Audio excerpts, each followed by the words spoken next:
Ji bo dîtina baştir telefona xwe bizîvirînin.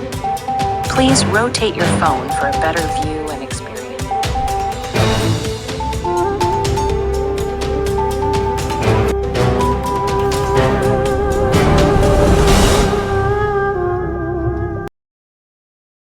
I'm talking to General El-Sisi tomorrow, sometime I believe, and I'd like Egypt to take people, and I'd like Jordan to take people. I mean, you're talking about probably 1.5 million people, and we just clean out that whole thing. It's it's over the centuries that's had many conflicts that site, and I don't know. It's something has to happen, but